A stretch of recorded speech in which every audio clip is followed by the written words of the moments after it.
자녀를 보호해주는 영상이었습니다. 우리 부모님들께 한번 여쭤보겠어요. 여러분의 자녀를 정말 사랑하세요? 그 정도밖에 사랑 안 하세요? 여러분의 자녀를 정말 사랑하십니까? 예. 정말 사랑하신다면은 부지런히 여러분의 자녀를 훈계를 아끼지 마시길 바랍니다. 예. 오늘 말씀에 보니까 이런 말씀이 있어요. 매를 아끼는 자는 그의 자식을 미워하는 것이다 그랬어요. 훈계를 아끼는 사람, 훈계를 잘 하지 않는 사람은 자기의 자녀를 미워하는 것이다.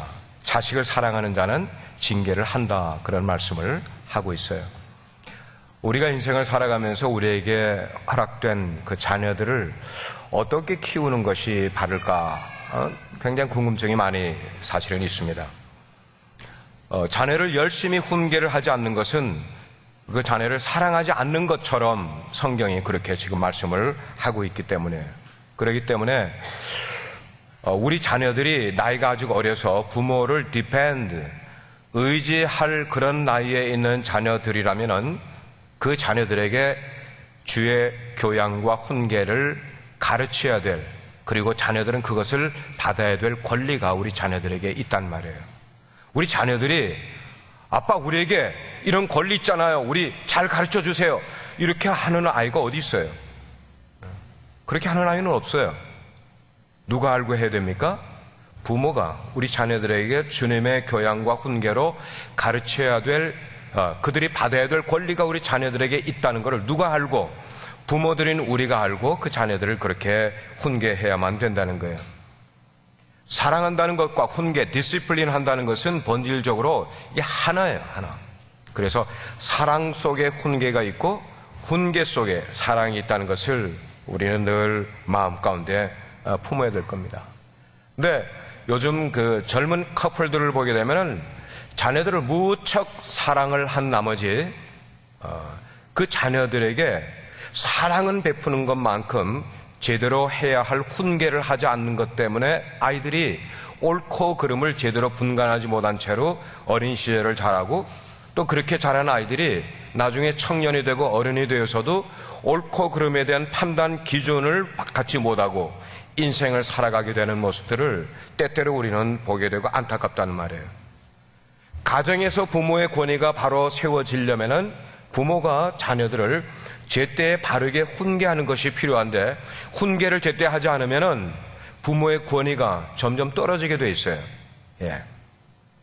부모의 권위는 하나님께서 이건 반드시 있어야 된다고 성경은 말씀을 하고 있어요.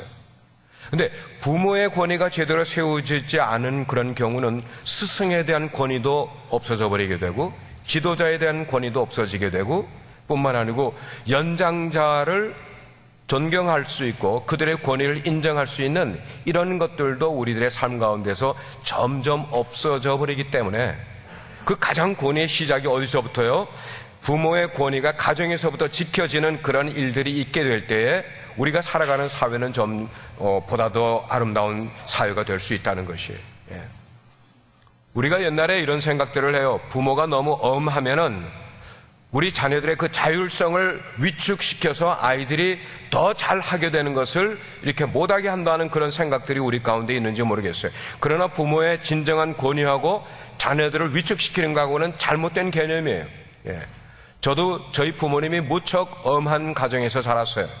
그러나 그렇다고 해서 저의 자율성이 위축되었다고 저는 전혀 생각지 않습니다. 예. 오히려 부모의 권위가 바로 세워지는 가정에서 자라난 아이들은 굉장히 자신감을 가져요. 안정감을 가지면서 인생을 살아가게 되는 거예요. 왜? 그 권위 속에서 이루어지는 디펜드 하고 싶은 그런 마음이 들기 때문이란 말입니다. 예. 그리고 부모의 권위가 잘 지켜지게 되면은 자녀들이 자라나면서도 자기 자신들을 스스로 절제하는 그런 힘을 갖게 되는 거예요. 부모가 계시면은 부모가 계시다는 그 존재 자체를 통해서 스스로를 컨트롤할 수 있는 마인드를 갖게 된다는 것이에요. 우리가 종종 어른들이 그런 말 하잖아요. 너는 부모도 없이 자랐냐? 그게 뭐예요? 너무 버릇없이 굴대. 마치 부모가 있으면 부모 있는 아이들로 자라면은 이게 절제하면서 바르게 자랄 텐데, 그런 것도 없이 그냥 자란 아이들을 보면 너는 부모도 없냐? 이런 말들을 쉽게 하는 것을 우리는 알게 되는 거예요. 예. 부모가 자식을 위해서면 뭐든지 아까워하지 않잖아요. 얼마나 귀합니까? 예. 어려서 얻은 자녀이든지 나이가 들어서 얻은 자녀이든지 이 내 자녀가 너무나 귀하고 사랑스럽기 때문에 뭐든지 다 주고 싶어요. 예. 그러나 뭐든지 다 주고 싶은 자녀라 할지라도 한 가지 우리가 기억해야 될 것은 절제를 할 줄 아는 아이로 만드는 부모가 그 지혜로운 부모이고 정말 자식을 사랑하는 그런 부모라고 이야기할 수가 있어요. 근데 어떤 부모들은요, 자식에게 너무 많은 것을 주려다가 그냥 무작정으로 많은 것을 주려다가 오히려 자식의 장래를 망치는 부모들도 때때로 우리는 신문 기사를 통해서 문제가 되는 것들을 보게 된단 말이에요.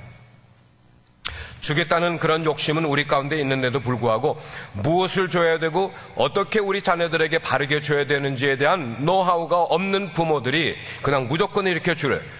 남들이 이것을 주니까 우리 아이도 이걸 당연히 줘야지. 왜? 우리 아이도 질 수가 없어. 뭐 이런 식으로 해서 아이들에게 우리 분에 맞지 않게끔 이렇게 주는 것, 그것으로만 키우게 되면은 아이를 바르게 키울 수 있는 그런 여건이 우리 가운데 생기지 않게 된다는 것이에요. 저는 오늘 하나님의 말씀을 통해서 무엇을 아끼지 말고 우리 자녀들에게 줘야 될까? 그리고 그것을 줄 때 어떻게 우리 자녀들에게 줘야 될까 하는 것을 하나님의 말씀을 근거해서 우리가 한번 생각해 보려고 그래요. 첫 번째는 우리 자식을 위해서 우리는 훈계를 아끼지 말아야 된다는 겁니다. 훈계를 아끼지 말아야 된다. 오늘 우리가 읽은 본문 말씀 가운데도 이런 말씀이 있어요. 훈계에 착심하며 지식의 말씀에 귀를 기울이라.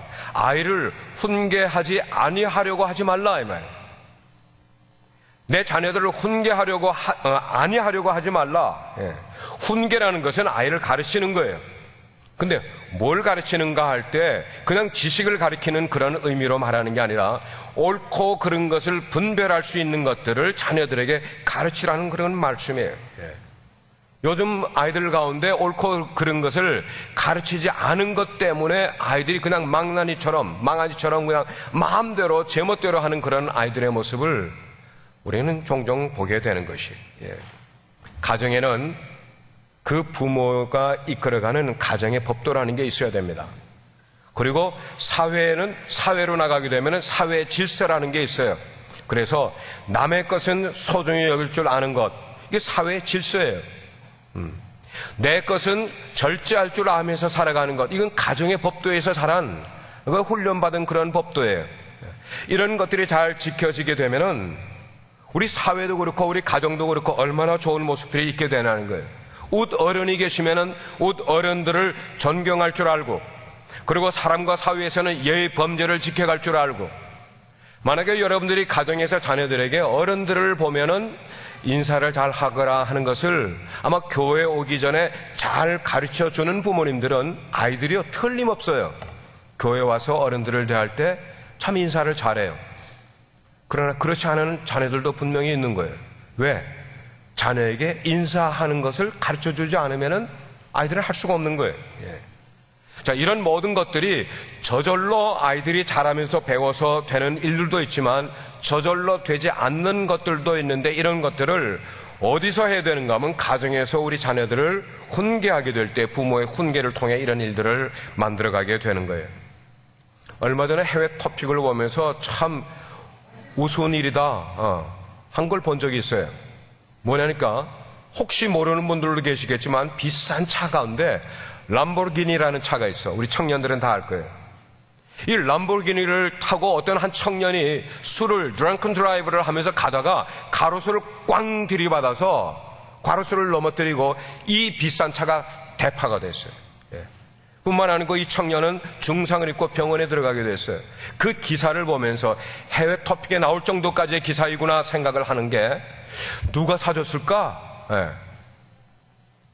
람보르기니가 그렇게 비싼 차인 줄을 아는데도 불구하고 그 차를 몰고 가는 사람이, 청년이 술을 마시면서 이 차를 이렇게 망가뜨리게 할 정도의 자식인 줄을 왜 부모가 모르고 이런 비싼 차를 사줬을까 하는 것이, 부모에게 이런 좋은 차를 사준 것이 하나도 부럽지 않을 거라는 말이에요. 사람들이 다 욕하지 않을 거냐고요. 우리가 조금 잘 살면은 우리 자녀들에게 잘 해주고 싶은 마음이 분명히 있겠죠. 자, 우리 자녀들에게 좀 잘 사는 모습 가지고 잘 해주게 되면 이게 문화적인 삶을 살아가는 것으로 생각하는 사람이 있는데 천만에요. 그렇지 않다는 것이에요. 예. 문화적인 삶은 우리가 많은 것 갖추고 사는 게 문화적인 삶이 아니라 그런 삶을 바르게 살아갈 수 있을 만큼 몸에 밴 삶의 태도를 가진 사람이 이게 문화적인 삶인 거예요. 문화적인 삶이 몸에 배지도 않은 사람이 그런 것을 이용하게 될 때는 이거는 비문화적인 삶의 모습이라고 볼 수가 있는 것이에요. 남의 얘기가 아니죠. 우리들의 얘기예요. 우리들의 자녀들에게 문화적인 삶을 바르게 가르쳐주게 되면 우리 자녀들이 우매한 인간의 삶을 살지 않을 것임을 우리는 알고 우리 자녀들을 그렇게 잘 훈계를 하면 좋을 것 같아요. 사회가 많이 타락해졌어요. 그래서 우리가 사회가 타락했다고 이야기를 많이 해요. 그러나 그런 사회를 탓하기 전에 우리 아이부터 바르게 사는 모습을 제대로 바르게 가르쳐 줘야만 되지 않겠냐는 거예요. 그래서 우리 자녀들을 바르게 가르치면은 가정에서 좋잖아요. 교회 오면은 교회에서 좋아요. 이 아이들이 자라서 학교에 가거나 사회에 나가면은 우리 바르게 자란 자녀들 때문에 사회가 좋아질 거예요. 우리는 이민 사회 속에 살고 있어요. 우리가 미국 사회 속에서 우리 자녀들이 바른 삶의 모습을 가지고 살아가는 모습이 주류 사회 속에 들어가면 얼마나 우리 민족의 자랑거리가 될 수 있겠냐고요. 예. 근데 만약에 그런 것이 되지 못하면 우리 소수민족들은 잘못이 하나가 드러나도 주류 사회 속에서 전체가 나쁜 것처럼 인식될 수가 있기 때문에 우리는 우리 자녀들을 가정에서부터 잘 만들 필요가 있을 내용입니다. 그래서 성경은 주의 말씀과 훈계로 우리 자녀들을 가르치라고 그랬어요. 근데 가장 좋은 방법은 교회에서도 물론 성경 말씀을 가르치지만 부모들이 삶의 모범을 보이는 것을 우리 자녀들에게 가르쳐 주는 것이 가장 좋은 모습인 것 같아요. 어린아이들은요, 어른들보다도 신앙적인 영향을 너무나 쉽게 받기 때문에 어린아이들에게 가르치면은 이것이 온 인격을 그냥 쭉 어른이 될 때까지 자랄 수가 있어요. 어른들은 신앙적인 영향을 쉽게 받지 않습니다. 개인의 사고가 굳어져 있기 때문에 자기 삶의 어떤 그 정체성이 정해져 있기 때문에 신앙적인 영향을 어른들은 쉽게 받지가 않아요. 나이가 많으면 많을수록. 그러나 어린아이들은 스펀지와 같이 그들에게 주면은 주는 대로 쭉쭉 빨아들이는 것이 어린아이들의 모습이기 때문에 그 아이들에게 바른 생각을 심어주면은 그 생각이 아이들의 행동을 바르게 만들어가요. 이 행동이 반복이 되면은 아이들에게 좋은 습관이 만들어지게 된단 말이에요. 좋은 습관이 굳어지게 되면 거기서 좋은 캐릭터, 좋은 성품이 나오게 돼 있어요. 그리고 그 좋은 성품들이 결국은 우리 자녀들의 운명을 만들어가는 것이기 때문에 우리 자녀들에게 어떤 좋은 신앙의 가치관을 심어주느냐, 이게 얼마나 중요한지 몰라요. 한 사람의 생각은 그 사람의 운명을 결정하는 문제가 되기 때문에 이런 좋은 생각을 아이들이 포메이션, 형성하는 시기가 언제이냐? 다 어린 시절에 형성이 된다는 거예요. 우리나라 말 속담에도 그렇잖아요. 6 버릇이 어디 간다고요? 여든 간다는 말 있잖아요. 이 말이 왜 나왔을까요? 그래서 이런 말이 있어요. 7살 이전에 어떤 한 아이에게 기독교 교육을 바르게 시키기만 하면은 그 온 생애를 기독교인으로 만들어갈 수 있다, 이런 말이 있어요. 7살 이전에. 7살 이전에. 그래서 우리 성경에서도 말씀하기를 여러 밭에 대한 그런 내용이 4가지 밭이 나왔어요. 그 가운데 가시밭이나 돌짝밭, 이것은 어린아이의 마음이 아니에요. 옥토와 같은 밭, 이것이 어린아이의 마음을 성경이 표현하고 있는 그런 모습이에요. 옥토와 같은, 그래서 거기다 씨를 심으면은 씨가 잘 나고 나중에 열매를 잘 맺을 수 있는 땅, 어디냐 말이에요. 어린아이들의 마음이거든요. 그 어린아이들의 마음에 무엇을 넣어주는 것이 가장 좋을까? 하나님의 말씀인 줄 믿으시길 바랍니다. 하나님의 말씀을 옥토와 같은 우리 어린아이들의 마음에 심어주면은 그것이 자라서 우리 자녀들의 인격을 만들게 되고 그 인격 속에 우리 가정의 화목이 이루어지게 되는 것을 깨닫게 되는 거예요. 그래서 하나님의 말씀이 우리 자녀들에 떨어진다는 그 말은 뭔가 하면 아이들의 의식과 무의식 속에 정기적으로 하나님의 말씀을 계속 심어주게 되면 지금 당장은 그것이 행동에 어떻게 나타나지 않는다 할지라도 그 심겨진 하나님의 말씀이 씨가 돼서 자라고 나중에 어른이 될 때 중요한 결정을 하게 될 때 그 결정에 중심을 누가 만들어가느냐, 하나님의 말씀에 근거한 삶의 결정을 나릴 수 있는 것이 그게 너무나 중요한 것이기 때문에 그래서 우리나라 초기에 기독교가 들어올 때 선교사님들이 들어와서 무엇에다가 가장 선교사에게 초점을 맞췄을까요? 교육에다가, 어린이들 교육에다가 초점을 맞췄어요. 그래서 많은 학교를 세운 것이 미션 스쿨이 되어서 100년 정도밖에 되지 않은 짧은 역사 속에 그렇게 기독교가 부흥하고 나라가 부흥하고 발전하는 일은 선교사님들이 우리나라에 들어와서 교육에다가 정성을 쏟았기 때문에 그렇다는 것이에요. 우리 교회가 해마다 한 번씩 단기 선교를 갑니다. 단기 선교 가서 우리 선교팀들이 가장 주된 대상으로 사역을 하는 대상이 누구냐? 95% 이상이 어린아이들을 대상으로 사역을 해요. 왜냐하면 어린아이들은 그냥 꿈나무들이에요. 꿈나무들. 그 아이들에게 지금 무언가를 심어주면 그 심어준 것이 그 아이 세대뿐만 아니고 자라서 어른이 될 때에 그 어른 된 삶을 이끌어갈 수 있는 동기가 될 수가 있기 때문에 우리들은 어린아이들을 가서 그렇게 사역을 하게 되는 거예요. 우리가 밭에 씨앗을 뿌리는 것처럼 우리 자녀들에게 그렇게 하나님의 말씀을 농부의 마음을 가지고 이렇게 심게 된다면 우리 자녀들의 성품만 구원하는 것이 아니라 그들의 생명을 구원하는 역사가 일어나게 될 줄 믿으시기를 바랍니다. 첫째는 우리 자녀를 위하여 훈계를 아끼지 말라. 두 번째는 우리 자녀를 위하여 채찍을 아끼지 말라. 채찍을 아끼지 말라. 여기 채찍은 오늘날로 말하면 매예요, 매. 회초리라고도 말할 수가 있어요. 자, 자녀들을 하나님의 말씀으로 훈계하고 가르쳤어요. 근데도 그 말씀을 들은 아이들이 바르게 되지 않고 계속해서 뻗당기고 말을 안 듣게 될 때에는, 훈계만 가지고 안 될 때는 그 다음에 성경이 말하기를 매를 들라고 말하고 있어요. 훈계만 가지고 안 되는 아이들에게는 필요한 것이 매라. 요즘은 매를 대는 것과 되지 않는 것, 이것이 교육적으로 서로 논란이 되고 있어요. 둘 다 일리가 있기 때문에 어떤 것이 맞고 어떤 것이 틀렸다 말할 수가 없어요. 서로 장점과 단점을 갖고 있기 때문에. 그러나 제가 오늘 여러분들을, 부모님들에게 드리는 내용은 이 세상적인 교육 철학을 여러분께 말씀드려서 적용하려는 게 아니라 성경은 우리 부모들에게 뭐라고 말씀하고 있냐는 것이에요. 성경은 뭐라고 말씀하고 있느냐. 오늘 말씀 13절 14절 보니까 아이들을 훈계를 아니하려고 하지 말라 그랬어요. 채찍으로 우리 자녀를 때릴지라도 그들이 그것 때문에 죽는 게 아니라 말씀을 하고 있어요. 내가 너희들의 자녀를 채찍으로 때리면, 매로 때리게 되면은 그의 영혼을 지옥으로부터 구원한다, 그렇게 말하고 있어요. 이 말을 우리가 잘 새겨들어야만 될 거예요. 매를 아끼는 자는 그의 자식을 미워하는 거라고까지 성경이 말한 이유는, 하나님의 선택한 백성인 이스라엘 백성들을 얼마나 사랑하세요. 그런데도 불구하고 이스라엘 백성들이 잘못할 때 하나님은 그들을 온전히 사랑만 하시는 게 아니라 때를 따라 채찍을 드셔요. 그들을 매를 드신단 말이에요. 사랑하는 백성을 왜 매를 들어 때리십니까? 그 백성들을 뭐 하기 때문에요? 사랑하기 때문에.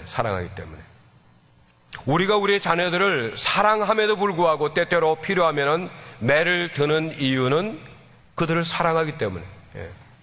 그러나 제가 여러분들에게 권하기는, 여러분이 자녀를 매를 드는 것은 초등학교 정도 때까지만 매를 드는 게 좋을 것 같아요. 중학교 들어가서 티네이저로 들어가게 되면 그때는 매를 가능한 되지 말고 그때는 대화로 문제를 풀어가는 부모님들이 되기를 바라요. 여하튼 성경은 매를 아끼지 말라고 말씀을 하고 있어요. 왜 그렇게 하는가? 그 자녀들을 사랑하기 때문이라고 말하는 거예요. 그게 무슨 의미입니까? 자녀가 잘못되는 것을 뻔히 아는데도 불구하고 계속 훈계만 하고 매를 들지 않은 것 때문에 우리의 자녀들이 잘못되는 것보다는 훈계만 가지고 안 될 때는 적당히 매를 들어서라도 바르게 만들어주는 거예요. 채찍이라는 것은 잠깐 아프죠. 맞을 때는 아파요. 그러나 잠시 아픈 그것을 외면해버리면 평생 그의 인생에 불행한 것이 찾아올 수 있기 때문에 중요한 것은 짧은 아픔보다 긴 행복, 평안이 우리에게 더 중요하기 때문이라는 거예요. 잠언 22장 15절 말씀에는 그랬어요. 아이의 마음에 미련한 것이 얽혀 있으니 징계하는 채찍이 이를 멀리 쫓아낼 것이다 그랬어요. 우리 아이들의 마음 가운데는 무언가가 이렇게 얽혀 있는 것들이 많이 있어요. 스스로 풀지 못하는 문제들이 많이 있어요. 이런 것들을 그냥 내버려 두지 말고 그 아이를 징계, 디시플린 함으로 훈련을 시키면서 그 속에 있는 얼매인 것들을 떼내버려야 된다는 거예요. 그리고 그의 영혼을 구원시키라는 것입니다. 그렇다고 해서 제가 말씀드리는 게 부모가 시마다 때마다 아이들이 잘못할 때마다 매를 들라 지금 그 말씀 드리는 것 아니에요. 정말 매를 들지 않아도 그냥 대화로 말로도 될 일까지도 매를 드는 부모는 어리석은 부모라고 저는 이야기하고 싶어요. 말로 타일러도 가능한 일을 무조건 매를 드는 그런 일은 있어서는 안 되겠어요. 예를 들어서 화풀이로 아이를 때리는 그런 어머니들도 있어요. 화풀이로 남편에게 받은 스트레스 때문에 막 아이를 그냥 욕하는 거야. 이 웬수야 막 그러면서. 시어머니와 좋은 관계 갖지 못한 거를 그냥 아이들에게 막 풀어가는 그런 일이 있으면 안 되겠지. 이렇게 만약 하게 되면 나중에 아이들이 자라고 나서 다 돌려받게 돼요. 무조건 하면 안 되죠. 우리 아이들이 생각이 있기 때문에 아이들이 다 한단 말이에요. 지금 부모님이 나를 때릴 때 화풀이 하는 걸로 때리는지 정말 나를 사랑하는 모습 가운데서 때리는 건지 아니면은 혈기를 부리면서 막 신경질적으로 때리는 건지 그 속에 때리면서도 안타까워하는 마음을 가지고 때리는 건지 우리 아이들이 그걸 맞으면서도 안단 말이에요. 우리 부모가 자녀들을 때리게 될 때 얼마나 사랑하는 자녀를 때리면서 마음이 얼마나 아프겠어요. 오죽하면 때리겠어요. 그 안타까운 마음으로 아이들을 때리게 되는 거는 그건 어쩔 수가 없는 일이에요. 그러나 그냥 무작정 때려. 아이가 머리가 좀 컸는데도 무작정 때려. 그러니까 막 대들어요. 왜 때려요? 왜 때려요? 그러니까 똑똑한다는 말. 우리 장 목사님이 때리라고 그랬어. 그러면서 또 때리고. 그러면 안 되죠. 그렇게 때리라는 이야기는 한 번도 제가 한 적이 없어요. 아이를 위할 때 우리는 때로 채찍을 아끼지 말라는 말씀입니다. 세 번째는 아이를 위해서 격려를 아끼지 말라는 거예요. 격려하는 거예요. 칭찬하는 거예요. 그래, 너는 충분히 할 수가 있어. 너는 지금 이만큼 했지만 내년엔 더 잘할 수가 있을 거야. 그냥 아이가 80점을 점수를 맞고 와도 그래, 네가 좀 더 노력하면 더 잘할 수가 있어. 너는 정말 잘하는 애야. 머리가 좋은 애야. 계속해서 아이를 격려하고 칭찬해 주게 되면은 칭찬을 먹고 자라는 아이는 자기 속에 무언가 할 수 있는 장점이 있는 줄 알고 용기가 생기고 힘이 나와서 그래서 부모의 칭찬을 들으면서 더 잘 할 수 있는 일을 만들어가게 되는 것이에요. 종교개혁자 루터 선생이 그런 얘기를 아마 그 아버지가 굉장히 엄한 아버지 밑에서 자란 것 같아요. 자기의 성장 과정을 돌이켜보면서 그런 말씀을 했어요. 부모 곁에는 그 매 회초리가 가까이 있어야 된다. 그러나 그 회초리 곁에는 사과가 또 있어야 된다. 반드시 사과가 있어야 된다. 그 말은 우리 자녀가 잘못할 때는 회초리를 들라는 거예요. 그러나 회초리만 드는 게 아니라 아이들이 잘했을 때는 사과가 있어야 되는 거예요. 그 뭔가 칭찬을 해줘야 되는 거예요. 격려해 주라는 거예요. 우리 자녀들을 잘했을 때는. 그 두 가지가 잘 될 때에 우리 자녀들이 잘 자랄 수 있게 되는 거죠. 여러분들의 자녀를 유심히 한번 관찰해 보세요. 분명히 다른 아이들보다 더 잘하는 어떤 것이 여러분의 자녀 가운데 있어요. 그 잘하는 것을 격려해 주면서 더 잘할 수 있게 살려주란 말이에요. 그래서 지혜 있는 부모는 남들 부모가 하는 것 그대로 따라서 우리 자녀들에게도 해주는 그런 부모는 지혜로운 부모가 아니에요. 예. 우리 자녀가 잘하는 것을 알아내서 그 잘하는 것을 잘할 수 있게 만들어주는 부모가, 이게 지혜로운 부모라고 볼 수가 있어요. 예. 마지막 네 번째는 우리가 정말 사랑하는 자녀들, 그 자녀를 위해서 시간을 아끼지 말라는 말씀. 시간을 아끼지 말라. 요즘 우리가 살아가는 세상이 옛날보다 더 분주해졌어요. 할 일이 더 많아지고 시간이 더, 그래서 우리가 이민 생활에서 조금 더 우리의 사는 것이 나아지게 되면은 여유가 좀 생겨서 우리 가족들과 시간을 보내고 특히 자녀들과 시간을 보낼 수 있지 않을까 생각을 했는데, 웬걸 삶이 좀 나아짐에도 불구하고 여전히 우리 가족들과 우리 자녀들과의 시간에는 여유가 없네요. 보내지 못하는 거예요. 예. 그러다 보니까 우리 자녀들과 본의 아니게 대화의 시간이 거의 없어지게 되는 거예요. 사실은 바쁘다는 핑계들이죠. 예. 바쁘다는 핑계로 우리 자녀들과 가지는 시간들을 제대로 갖지 못하고, 근데 이것은 뭐냐면 우리 부모의 책임을 다하지 못하는 것이라고 우리는 다시 한번 명심을 해야만 되는 거예요. 대부분의 청소년 문제들이 어디서 나오느냐? 밖에서 문제를 갖고 들어오느냐? 아닙니다. 가정에서 부모와 대화를 제대로 갖지 못한 자녀들이 자라게 되면은 밖에 나가서 문제를 일으키게 되는 거예요. 청소년 문제의 대부분은 그렇게 생기는 거예요. 우리 자녀들의 소원이 뭔가 이야기해보라 그러면 부모님들과 좀 시간을 갖고 싶다는 거예요. 같이 시간을 갖고 싶다는 거예요. 대화를 좀 하고 싶다는 거예요. 근데 부모님들이 그거를 내 삶이 바쁘다는 것 때문에 자녀들과 충분한 시간을 만들지 못하고, 시간을 만들어도 그 내용이 있는 그런 대화를 나누지 못하는 것. 아이들의 마음을 알지 못하는 부모들. 예. 요 며칠 전에 가정의 달이기 때문에 동영상 가운데 이런 동영상을 제가 본 게 있어요.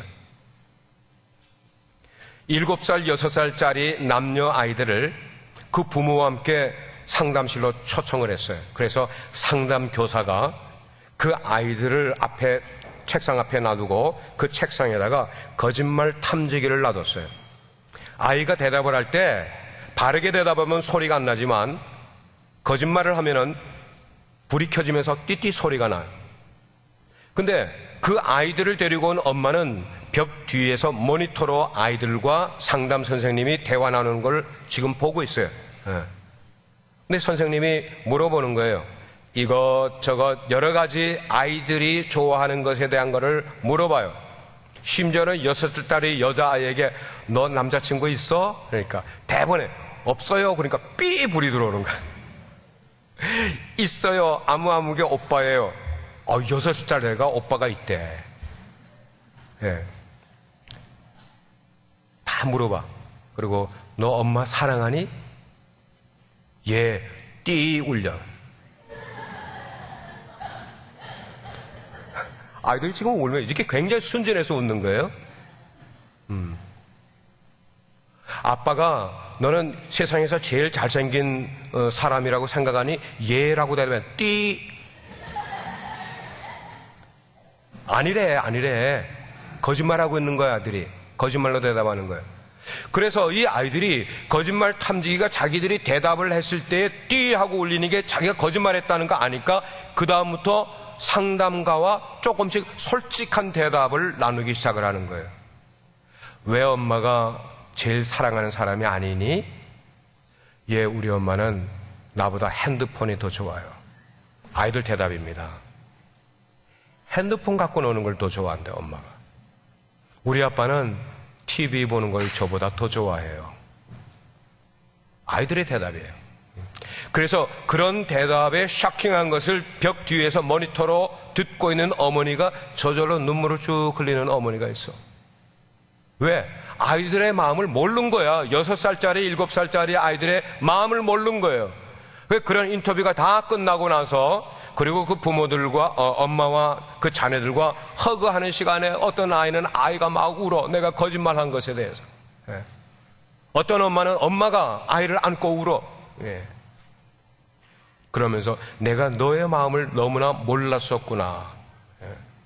여러분, 우리 자녀들이 5살, 6살, 7살 되더라도 그 아이들의 생각이 있단 말이에요. 판단이 있고요.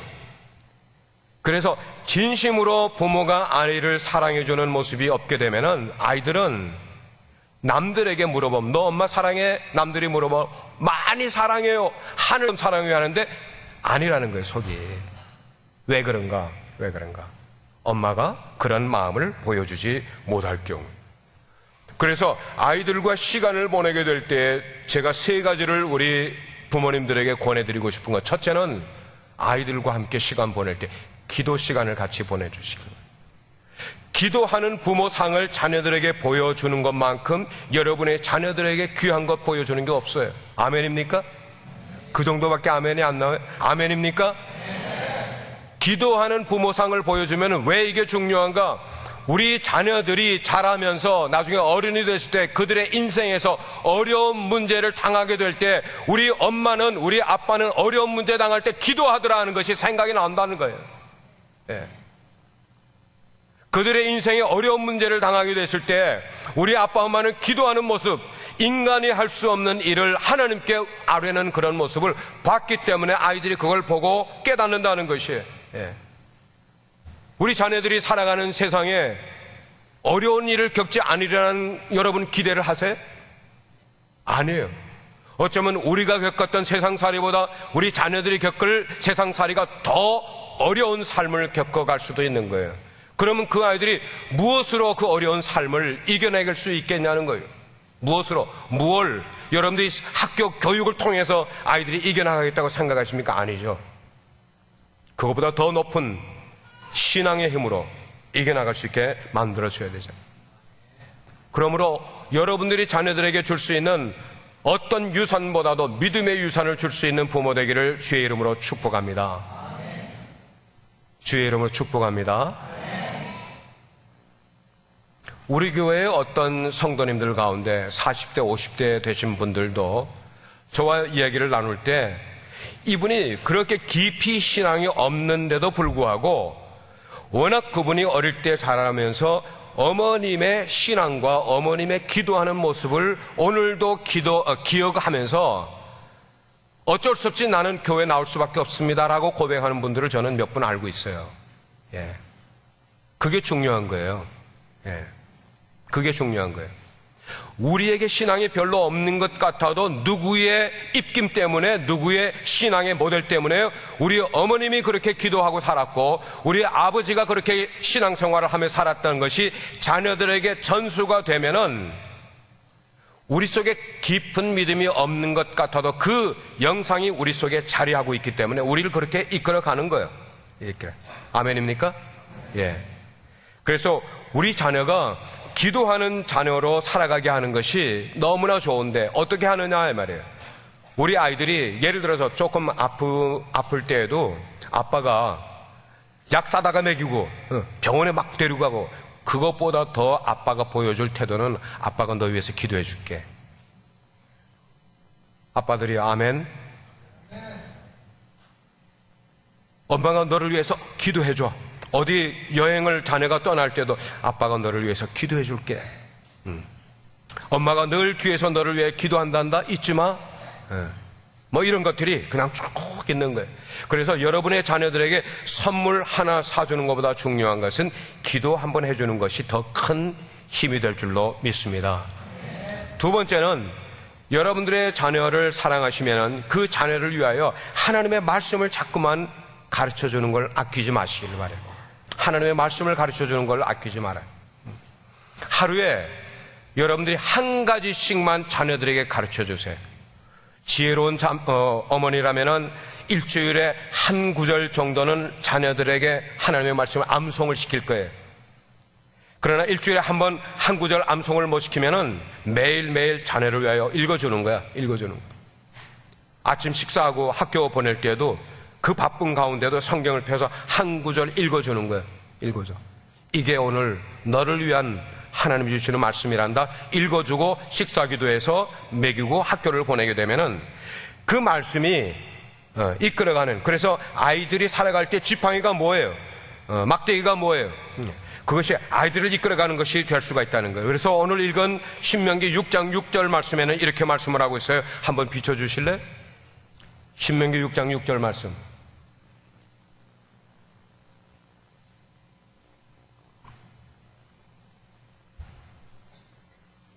준비 안 됐으면 제가 읽어드릴게요. 오늘 내가 네게 명하는 이 말씀을 너는 마음에 새기고 네 자녀에게 부지런히 가르치라. 마음에 새기고 부지런히 가르치라. 집에 앉았을 때든지 길을 갈 때든지 누워 있을 때든지 아니면 일어날 때든지 이 말씀을 강론하라. 애들에게 하나님의 말씀을 그렇게 가르치라는 거예요. 그렇지 못하고 매일 우리가 제일 많이 하는 건 뭐예요? 공부하라니까. 이런 말 하는 것보다 하나님의 말씀 그것을 가르쳐 주게 되면은 하나님의 말씀을 받은 자들은 지혜롭게 공부하게 될 줄 믿습니다. 아멘입니까? 예. 우리 교회 학생들이 금년에 몇 명의 고등학생들이 졸업을 했어요. 그리고 앞으로도 졸업을 하고, 근데 어제 제가 졸업식을 참석을 했는데 우리 교회 출신 학생이 약 600 몇십 명의 학생들을 대표해서 졸업식에서 대표 연설하는 걸 처음 들었어요. 저는. 얼마나 마음이 자랑스럽던지. 그러면서도 그 스피치 가운데 하나님이라는 단어를 여러 번 쓰더라고요. 굉장히 이거는 놀라운 일이에요. 우리가 학생들 가운데도 이렇게 학생들 가운데도 아웃스탠딩 하면서 이끌어가는 아이들은 그의 삶이 다른 아이들에게 영향을 줄 수 있는 거예요. 믿습니까? 대학교에 가도 마찬가지예요. 직장에 가도 마찬가지예요. 하나님을 믿는 우리 자녀들이 거기서 아웃스탠딩 하게 되면은 다른 사람들에게 저절로 부러움이 되고 그 영향을 미치게 되는 것이에요. 우리 자녀들에게 공부하라는 말보다 더 중요한 것은 하나님의 말씀을 심어주는 것이에요. 마지막 세 번째로는 우리 아이를 사랑하면은 예배 시간을 아끼지 마시기를 바라요. 이제 아이들이, 우리 자녀들이 고등학교에 들어가게 되면은 그 집안은 전체가 비상이 걸리죠. 대학교 입시 준비 때문에. 그러나 그렇게 비상이 걸리는 상황 가운데서도 아이들이 빼먹지 말아야 되는 것으로 우리 부모들이 인식하기를 원하는 것은 예배 시간만큼은 빼먹지 않게 만드는 거예요. 뭘 공부를 그 시간에 더 많이 시킬 거라고 예배를 빼면서까지 아이들을 공부하는 데다 보내겠냐고요. 여러분 정말 하나님의 복을 우리 자녀들이 받기를 원하십니까? 그러면 복받을 짓을 해야죠. 기도는 하나님 우리 아이 좋은 대학 가게 해주세요 하면서 하나님을 예배하는 것에도 데려오지 못할 정도의 신앙이 어떻게 하나님께 우리 자녀를 좋은 대학에 보내달라고 이야기할 수 있겠냐는 거예요. 그게 아니잖아요. 우리 아이들이 물론 교회에서 하는 여러 가지 행사에 다 참여는 못한다 할지라도 하나님을 예배하는 예배 시간만큼은 잘 지킬 줄 아는 우리 자녀들로 만들게 되면은 그 아이가 자라면서 하나님을 예배하는 삶이 몸에 배게 되는 것이에요. 그러면 대학 가서도 떨어지지 않고 신앙생활 벗어나지 않고 신앙생활을 바르게 할 수 있는 아이가 될 수 있는 것이에요. 여러분들의 자녀를 공부 열심히 시키는 것에 대해서 제가 지금 뭐라고 하는 거 절대로 안 해요. 그러나 하나님을 예배하는 것을 등한시 하면서까지 자녀들에게 공부시키는 것은 바른 방법이 아니라는 것을 말씀드리고 있는 것이에요. 그래서 우리 자녀가 귀할수록 하나님 앞에 나가서 예배하는 자녀가 되게끔 만들어주고요. 우리 자녀들을 위하여 급한 일이 있을수록 그 아이들이 하나님 앞에 무릎 꿇고 기도하는 자녀가 되게 만들어주는, 그래서 사람다운 사람으로 세상을 살아가게끔 만들어주는 그런 모습이 되려면은 반드시 제가 여러분께 말씀드린 몇 가지를 아끼지 말고 여러분의 자녀에게 해주시길 바랍니다. 그렇게 되기 위해서는 우리 부모님들이 먼저 믿음에 분명해야 돼요. 그리고 신앙 철학이 분명히 세워져야 돼. 그래서 부모가 먼저 하나님 앞에 이런 진리를 깨닫고 그 진리를 생활하는 것을 자녀들에게 보여주게 되면은 우리 자녀들도 하나님의 말씀 가운데 그렇게 양육이 될 수 있는 줄 믿습니다. 바라옵기는 우리 빛과 소금의 교회 모든 가정들은 부모와 자녀가 다 같이 손잡고 하나님 앞에 나와 예배하는 가정들 되고, 부모가 어려움이 있을 때 기도하는 것을 배우고 자녀들도 어려움이 있을 때 기도할 수 있는 자녀들이 되고, 그래서 자녀들을 하나님 앞에 데리고 나와 마음껏 축복해 줄 수 있는 가정 될 수 있기를 주의 이름으로 축원합니다. 아멘. 같이 기도하겠습니다. 아버지 하나님, 우리에게 하나님의 선물인 자녀를 허락하심을 감사합니다. 근데 그 자녀가 너무나 사랑스러운 나머지 하나님의 자녀인 것을 잊어버리고 내 자녀로 만들려고 한 것이 잘못이었습니다.